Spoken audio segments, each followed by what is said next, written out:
So what the f is FORAX? Stick around, check it out. We'll get into it. My name is Doug. This is Astro AF.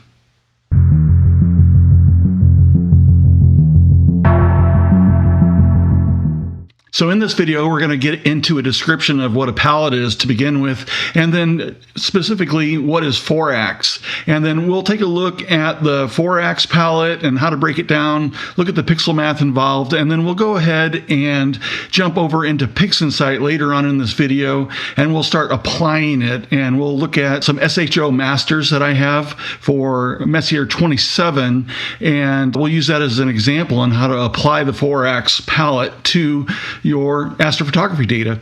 And then I haven't tried it yet, but I want to go ahead and run over into Siril, and we'll see if we can apply that pixel math over there as well. First, I think we should talk about what is a palette. So in astrophotography, a palette refers to the method by which an imager assigns individual data channels to the red, green, and blue components of a final color image.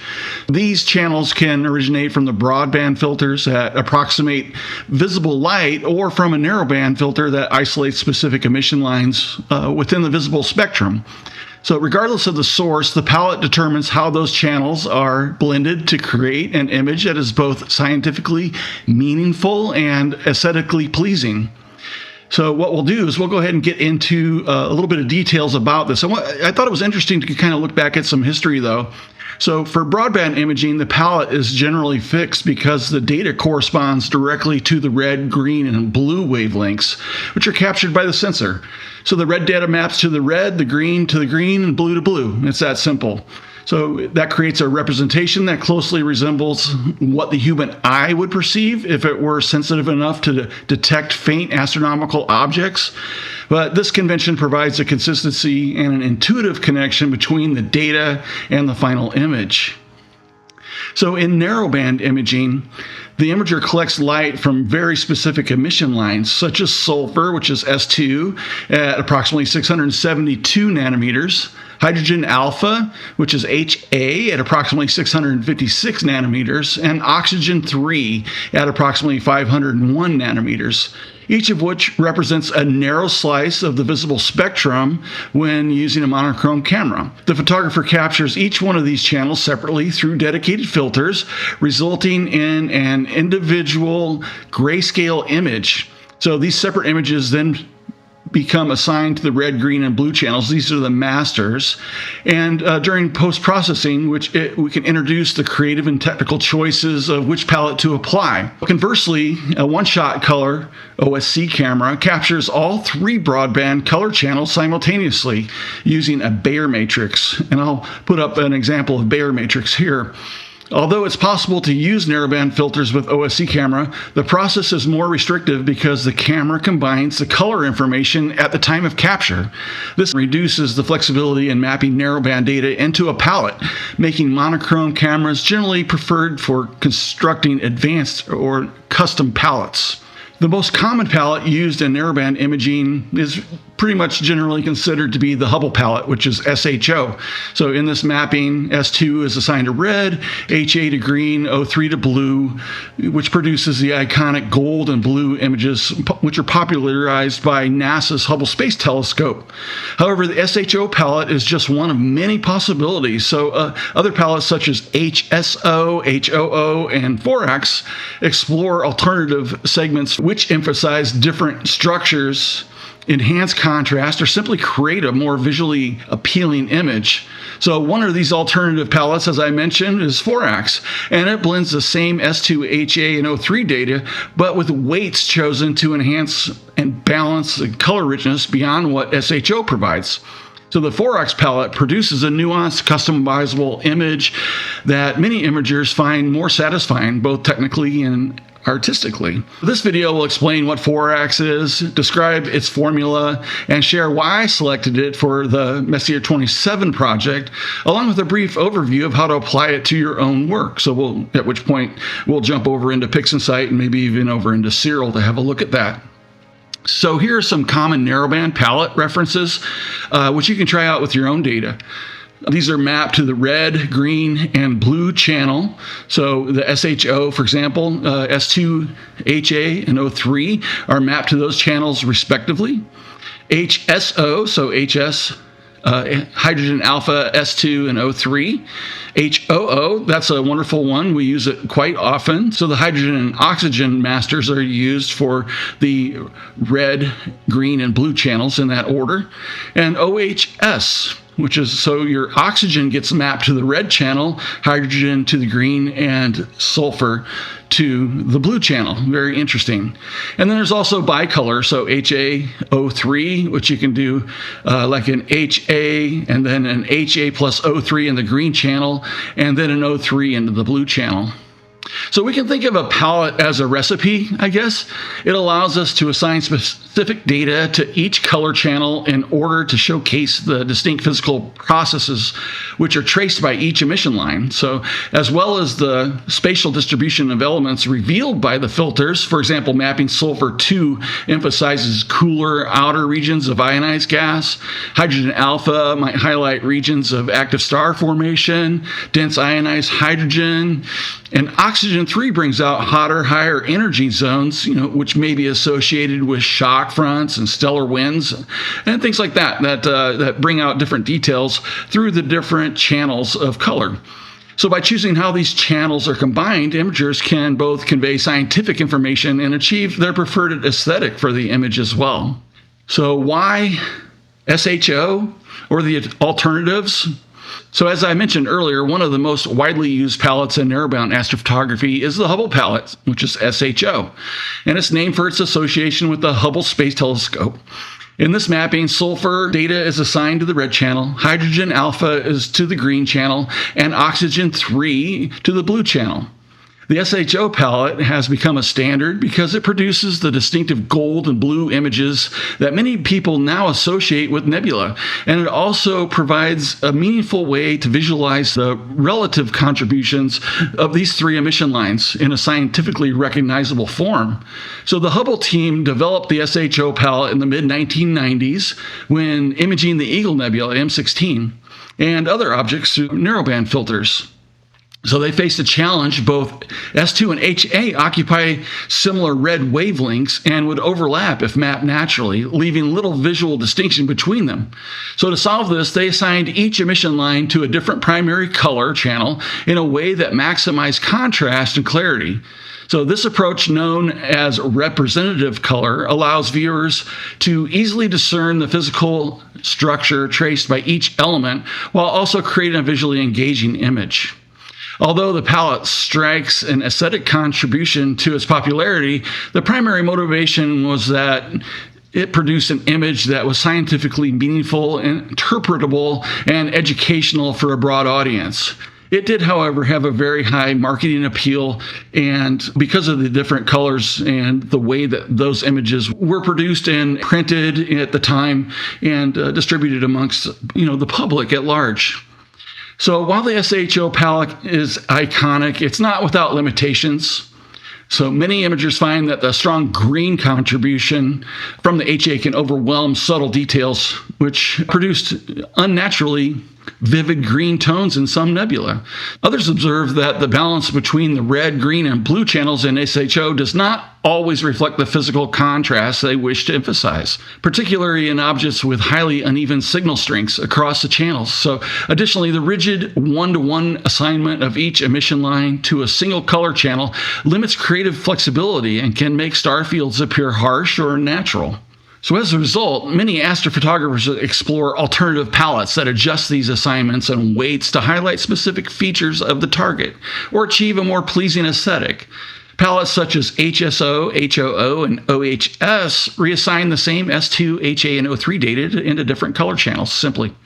So it allows imagers to suppress unwanted tones, enhance particular filaments or shock structures, or create more natural-looking stars. The FORAX palette is one such alternative designed to provide a balanced and tunable color representation that many of us find more satisfying than the classic SHO.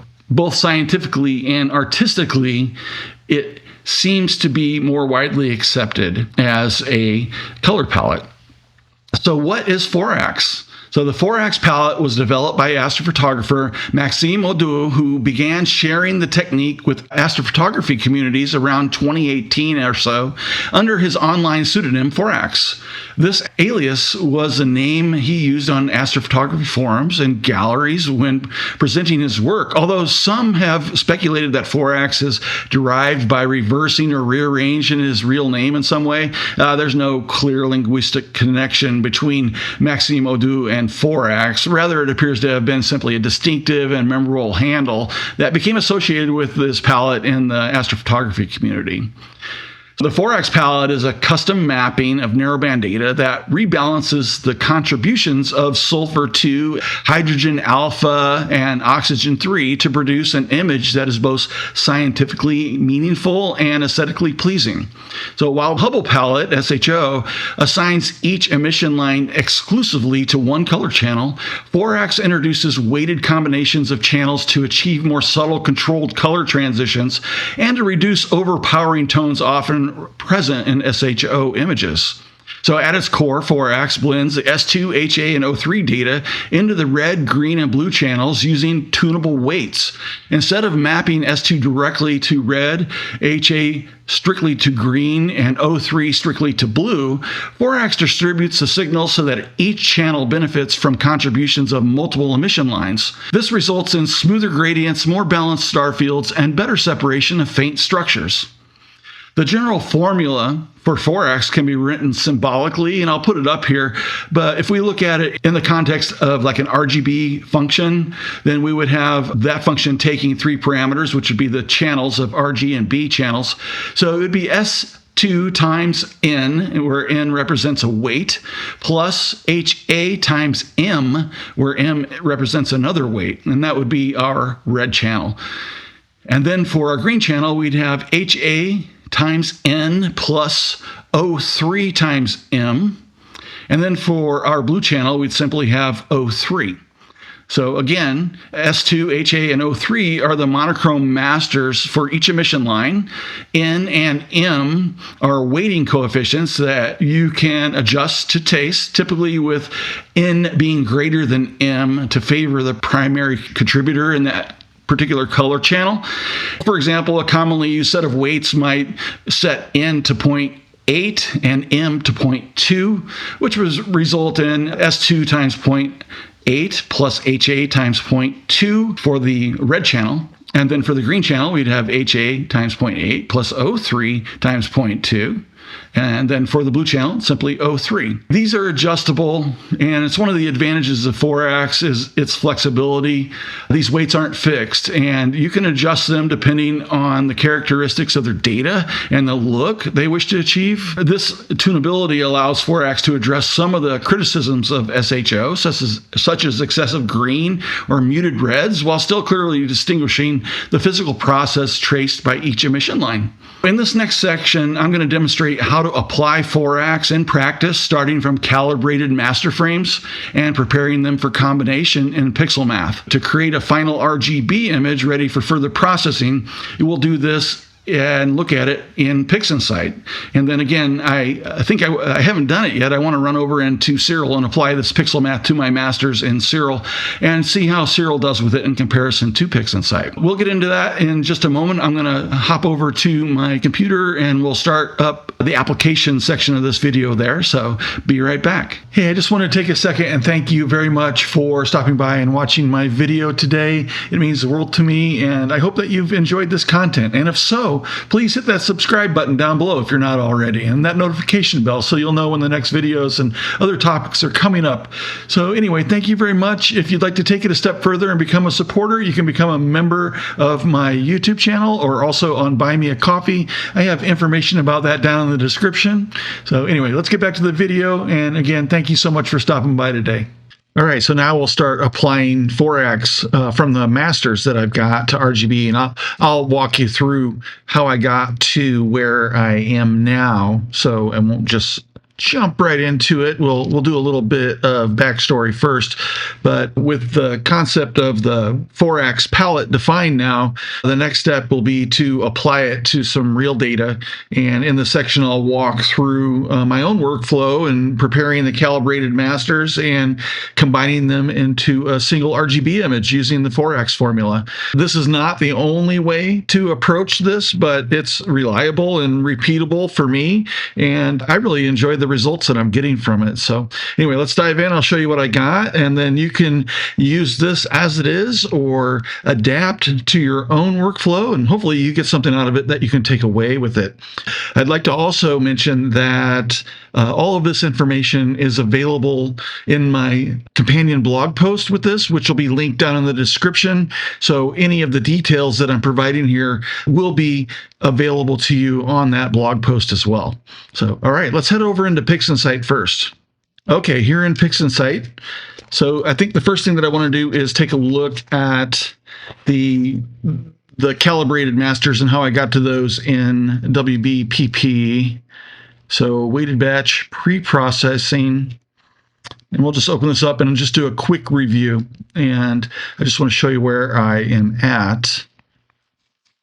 So basically what's important here, if we look in the post-calibration, what I wanted to show you is I'm currently at a total of 26 hours of integration. And what I have here now between luminance and S203 and HA. And this is not complete data. I'm still working on this target. I think I'm currently at about 35 hours, and I need about 2 more nights is what I estimated. And I'll show you why here in just a little bit. But there's some faint details that I'm trying to get above the noise floor more than where they are right now, and those will become apparent to you as we go through and apply the FORAX. But so WBPP here, this is what my setup was, and I've already stacked these. If we take a look at my calibrated masters, this was my result, and obviously these are starless right now. I have the each one of the individual star files here off to the side, and I'm pretty excited about the quality of stars that I've got from these. And once I get all of the data, then I intend to bring this back in and recombine. But for now, these images are starless, and so the first thing that I did is I applied a dynamic crop to all of these. So if I open this up, I'm not going to apply this again, but this was my dynamic crop. And then what I actually do is I create an image container here, and my image container has all of my masters in here, and this allows me to apply processing steps to all the images at once. So instead of dropping the crop from, for the dynamic crop on each individual image, I can just take the dynamic crop and drag it over and drop it on this image container, and that will apply the crop exactly the same to all of them. So whenever there's a batch process that I want to do something to all the images, then I can just use my image container for that. Totally easy. If you right click and somewhere right in here, let me find it, image container. So you can create an image container and then you just add your images to it. And it is a really handy thing. So again, anything where you're applying the same step to multiple images, then an image container makes sense, and you can do it all at once. After my dynamic crop, I did a background extraction, and in this case, I found that Graxpert did a great job for me, and you can see it here. I did not have to do any cleanup afterward. Graxpert is found down in the toolbox here for the utilities here in Toolbox, and Graxpert, and I just ran it, and I didn't change anything, modify it. This was a subtraction on all of these, and I was just super happy with the result, and so I decided on Graxpert this time. It's hit or miss, and it just depends on your data. I use SETI Astro's Auto DBE, which is a great background extractor. It's automatic DBE. I love it. it didn't give me the results that I wanted on this particular data. I also use automatic background extraction here or dynamic background extraction, usually DBE. I'll use that before I use ABE. But yeah, anyway, so try them all. It doesn't take long. See if one does better for you than other ones with your particular data, and then use the one that's working the best for you. And in this case, it was Graxpert. After I did that, I did a quick noise reduction, and on that, I did NoiseXterminator in this case, and I just kept it at its stock, I believe. If not, if you don't get the results you want, obviously play with these. And then I applied this to my image container once I dialed it in. What I actually did was, so if I select one and then do a preview, and then I can play with this and I can get an idea. I can, kind of come in and zoom in and take a look at, what's going on, turn the preview on and off, get an idea. And once I find what I like, then I can go ahead and close the preview, and then I can apply this to my images. And in this case, just drag it over and drop it on my image container and apply it the same to all of them. And then following that, I just did star removal, and I used StarX on this.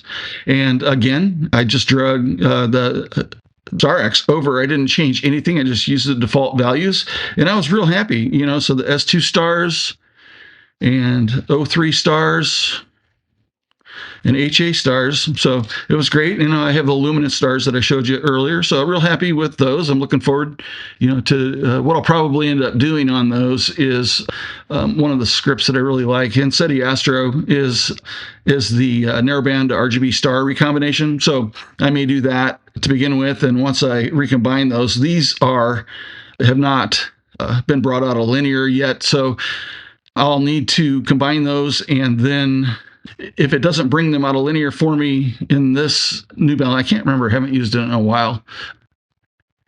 Well, it does a star stretch here for me. I'm probably not going to do the star stretch, even though it recommends it, because I think what I'd like to do is then take it over into this other script from SETI Astro for star stretch. And then that gives me fine control over how much I want to stretch those stars, because determine, what that star field actually is looking like. And in this case, I really want the Nebula object here to be the showcase, and the stars to not intrude on its space too much, but basically just to fill in the space is kind of my goal on this one, and to hopefully have some nice color in the stars, but just not have, because there's a lot of stars. If you didn't just see that, like in the luminance, there's a really heavy star field here. So I don't want that dominating the nebula here, because the nebula for me in this image is the showcase. After I was done with that, then I did a histogram transformation on each one of these.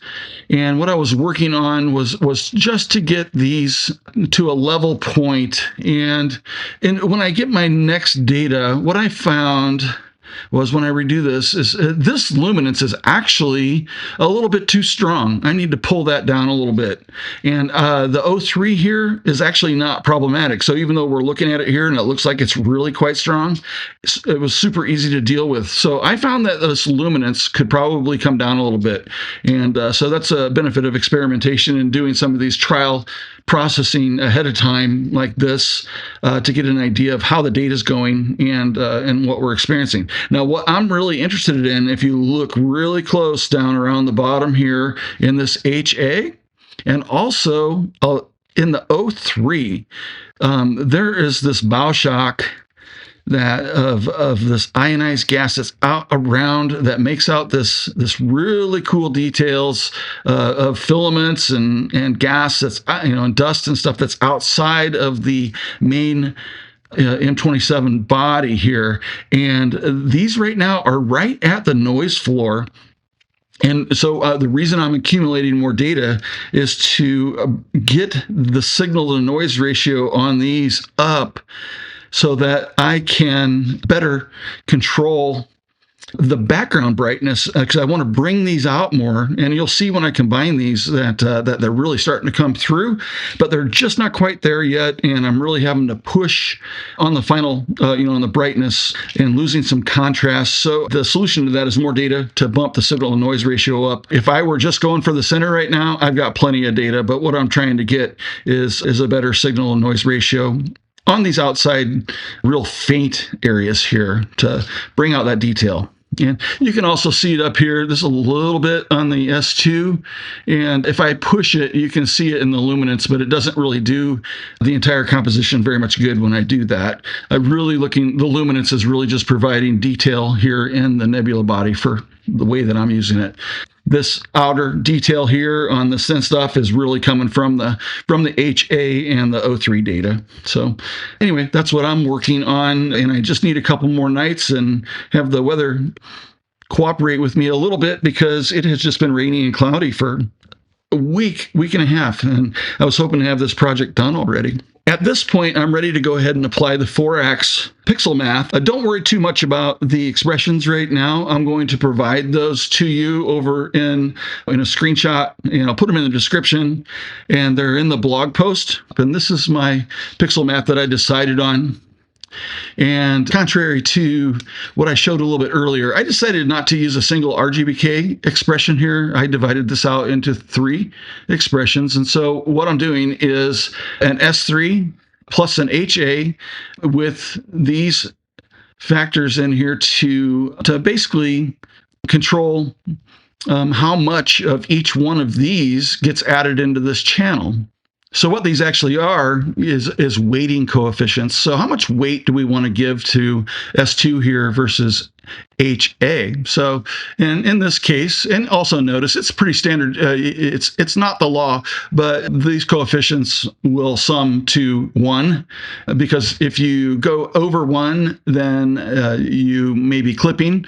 However, you may get a result that you really like. It's suggested to go ahead and experiment. And, so if you were to go like 0.9 here with 0.3, obviously you'd be like, 1.2 would be your sum, would be in a clipping thing. But if the composition is improving for you as a result of doing that, then there's no reason not to. So in the green channel, we've got HA with the weighting coefficient times 0.1, and adding that to O3 to weighting coefficient of 0.9 here. So we're heavier on the blue, and we're bringing a little bit of the HA into that area. And then on the blue, it's nothing but O3 for the blue channel. And so you're going to see here, now I have done nothing other than what I've described to you. I haven't done any work in color at all at this point. I'm going to go ahead and we'll create a new image, and we'll call this SHO RGB. And I'm going to go ahead and generate that image. And as you can see, like right off the bat, with no other color work, this is simply combining the channels with FORAX and the weighting coefficients. And it's a really beautiful result here. It needs a little bit more work. Now, you could, if you wanted, go ahead and apply SCNR to this. For my taste, I'm not really digging it, because I think I'm kind of losing some detail, and it's not quite the coloration that I want. I can do better in curves transformation, so that's what I'm going to do. So if I back out of that, obviously a little bit too green or turquoise, I'd like to tame that down just a little bit. And so obviously we can now go over into curves transformation is where I would take this next. And make some final adjustments. Now, this is really beyond the scope of FORAX, but I wanted to show you this just so you could get an idea, and then I'll create my final image that I'll post here at the end from this. So if I go to curves transformation, when I find it, and then we'll just reset that, we'll pull up a preview, and this will be pretty simple. We're just going to start with RGBK. Let's find a dark spot. We're way down here, and I'm just going to bump this. Now we're just going to bring that up a little bit. Now what I'm watching here, I don't want to blow this out right here, that really bright area here of detail. I'm going to pull that down a little bit up here. And we're going to try and keep that under control. I might pull this here too a little bit. Because really, what I'm interested in is this background. I think we can push that a little bit. And I'll show you why I think I can push this here in a little bit. It's mainly due to another Pixelmath that I'm going to apply that's going to allow us to deal with the contrast of the background. Okay, so that's pretty good right now. Let's have a closer look and make sure that we're not blowing out too much. No, that looks really good right there. So our detail is looking really good. Okay, so that was just our RGBK. Let's go ahead and work on some color channels. And I'm going to do the same thing. We're going to find our low point. That's our black point. And then I'm going to push this red. So we have a lot of red detail in here, and I really would like to bring it out some. And I think that maybe we'll do the same thing, and we'll just tame down the very top end of that. And that looks really nice. So we're not oversaturated, and we're pulling out that red. You can see it coming out here in these filaments and strands and stuff. Now the green we want to be careful with, but what we're going to do, we'll go ahead and lock that in down here.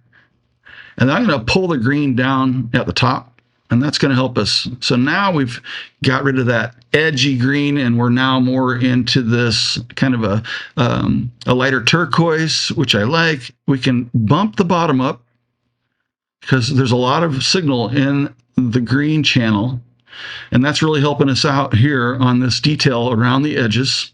Okay, and I might pull this top down just a little bit more. Now we're going to push the blue.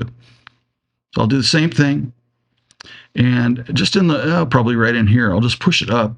And this is going to get that color that we want. Okay, real happy with that. We might be able to push the bottom a little bit. So we can see that blue coming out in here. We've kind of tamed down the green. Real happy with where that's going. That's looking really good. We've got some really cool details. If we kind of zoom in, you know, we can see all this stuff. Again, this is so close to the noise floor right here that just adding some additional data. So I had 26 hours here. I'll have about 45 hours when I'm done, somewhere in that neighborhood. And that's all going to be for bumping up this data here to get that signal back where we want it. Okay, so now I want to come over here and to our C component, and we're just going to push this and see where we go. We'll just have to play with it a little bit. Yeah, that brightens this up just a little bit, and might pull that top down. I might go back and visit the blue. Now that I see that, let's see what saturation does for us, because I'm probably going to pull down the saturation here and see what that does. What happens if we push it? Okay, see, pushing it doesn't do it for me. I kind of just want to remove that saturation a little bit. All right, and then luminance. So real careful, we'll do just a slight bump on the luminance, because this is where the detail is. I do want to pull that top down. I want to control the core. We can add a little bit, and we can push the bottom just a little bit. Okay, so we've really brought that out nicely. Now I want to go back to my blue here, and I just want to get this blue, find the node, and let's push that just a little bit. And we'll just get control. Oop, not there. Let's go up. Yeah, let's go up to that middle part. We'll bring that up a little bit. There we go. And then maybe pull this down just a hair and go back to the green. I think I'm going to pull that out. And I think I'll pull this down just a little bit. I don't want to lose the signal because this green really adds a lot.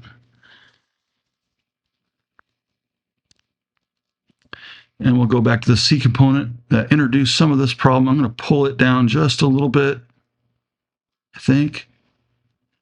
No, actually, yeah, we'll pull that down just a little bit because that green is just wanting to dominate, as it should, because it's the one of the strongest colors for our eyes, you know. So And now I'm just really kind of feeling this out and playing. We want to see what we can do with this blue.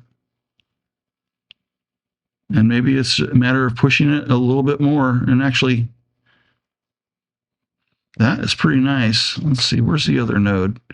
I got a lot going on in here, and I'm not sure where that other node is. That is right in here. There we go.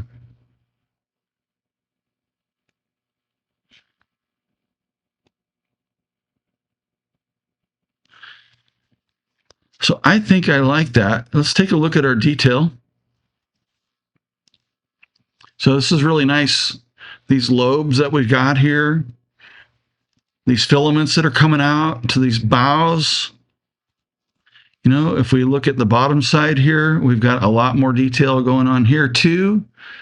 These lobes, gosh, this hydrogen and sulfur through here, and all these filaments and dust and bow shock out that way. I think it's really, really interesting. I'm really, really happy with the way that this is turning out, and I'm looking forward to getting the rest of this data. So with that, I think the only thing that I have left that I want to do is we'll apply this. And you can see, look at how much data is actually there. I'm not going to use this right now because the extra data that I'm collecting is going to help bring that out without having to push this far. So we'll go ahead and stop there. And now I have one more Pixelmath, and I'm going to go through this for you. And this is like a final contrast adjustment.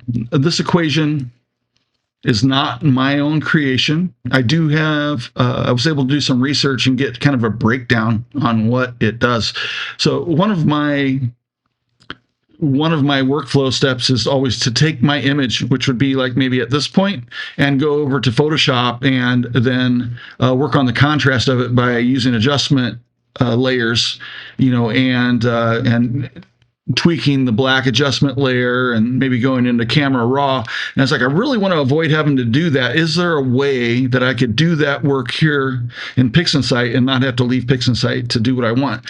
And this gets me pretty close. So this Pixelmath here is a single RGBK expression.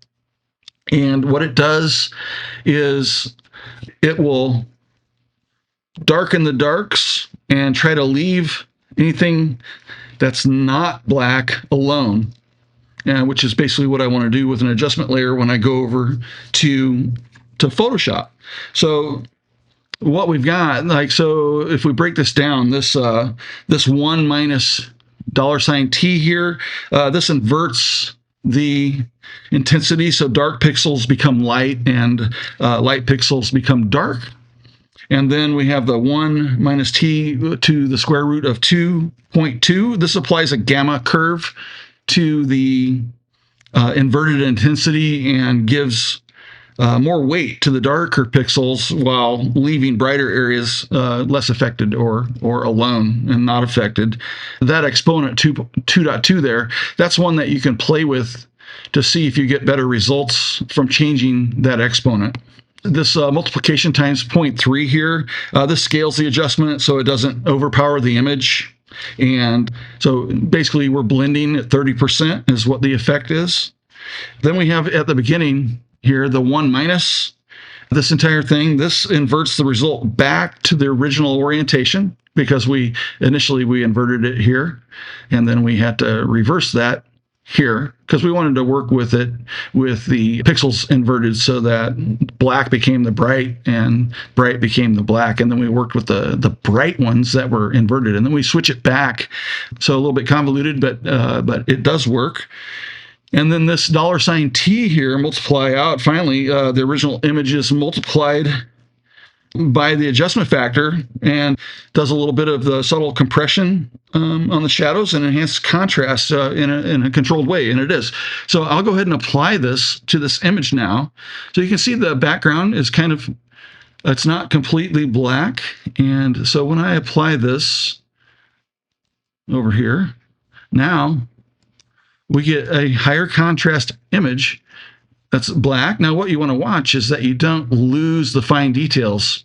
And I'm going to bet you, like in this, I've lost a little bit, okay? And that's another reason why I need more data right now, is because I want to be able to apply this. But some of this signal that's out here is low enough to the noise floor, the background, that it's getting caught up in this. And I can make some adjustments to mess around with it here. But this will be so much better when I have more data. And instead of that 26 hours, I've got that 45 hours. That's going to give me enough signal out here that I can stay high enough above the background noise floor, and then I'll be able to preserve that detail as we come out. But as it sits right now, this is my final image for this demo. And I think it's really nice. I'm very happy with it. And this process, it works great. And I'm really become a real fan of FORAX. And so I hope that you really like it. So yeah, the FORAX palette, it's totally powerful, flexible alternative to your classic SHO mapping, and it offers a more balanced and customizable way to present narrowband data and work with it. So by carefully mapping your masters and applying thoughtful pre-processing and combining your channels with the tunable weights that FORAX gives you, you can create images that both honor the physical reality of the object and reflect your personal artistic taste into it as well. What I was most impressed with was just by bringing those images together, I got almost the finished product that I wanted with just some tweaks in curves transformation. It was so close. So the FORAX application in Pixelmath, when I brought those together, it was right there. So the only other thing I didn't do is go ahead and apply my luminance. But hey, I have one more thing that I want to do for you. This is just like a quick bonus. Let's run over into Siril and see what it does using the same Pixelmath. All right, Siril bonus section. We'll just do a quick Pixelmath on the same data. I've exported all my data out to fit files here for this demo, and so I'll just open one so we know we're in the right place. I have my home folder set up there, and let's go to image processing and Pixelmath. Now I've already set up my expressions here, so we'll go ahead and choose individual channels, not a single RGBK. And then I've got these presets that I created from my Pixelmath, and so we'll go ahead and load those up into red, green, and blue. Okay, and then I'm going to load up my images that I want to use, and we'll use the HA, the O3, and the S2, and we'll open those. So this is what I'm going to apply to. These are already named appropriately, S2, HA, and O3. And then we can just apply this and let's see what we get. And there it is. So this Pixelmath works beautifully in Siril also. You can see that we're getting the same result. We've got a little bit of that teal that I still wanted to work out, and we could certainly take this over into and work on the colors in this here in Siril and go through that process. And what do we have in image processing? We have saturation, remove green noise, which probably get you the same result. We could try that and remove green noise, and that brings us into that blue, which is actually looking kind of nice here. So we can close, we can undo that. But yeah, we could just continue to go through our post-processing steps and deal with the color on this as we would with any of our images at this point. So now we've got our RGB, we could apply our luminance layer to it, whatever we want to do, whatever our next steps are. So yeah, anyway, works great in Siril as well. All right, so FORAX is pretty simple, really, and very powerful, and I hope you enjoyed that demo. The image that I'm going to show here at the end, it is not my final image. It's just the data that I've collected at this point, and I am still collecting data, but the weather has been very uncooperative. So I'll continue to be working on that. It looks like I have a couple more nights coming up that might be clear this week. I only need a couple more nights to finish off the data, and then I'll post my completed image over in my community tab, so you can check it out over there hopefully later this week. So anyway, thank you so much for stopping by. I wanted to let you know that I've got a new book out. It's called An Astrophotographer's Field Guide to Calibration Frames. It's a deep dive, 87 pages of information on using calibration frames, what they are, and then also applying them in PixInsight and in Cyrillic For members, if you are a member of my BMC or of my YouTube community, then this book is free to you. And if you'd like to join, you can get a free copy. If not, that's fine. If you're interested in the book, it is available. I'll have a link in the description. And if you have any questions about anything, please let me know in the comments or over on my Discord. Link on the for the Discord is also in the description. So thank you very much. Up next, here's my Messier 27 in its current state, which is going to be starless, and just to show you where I'm at with applying FORAX to Messier 27. I hope you enjoy. So thank you very much. I really appreciate you stopping by. My name is Doug, and this is Astro AF.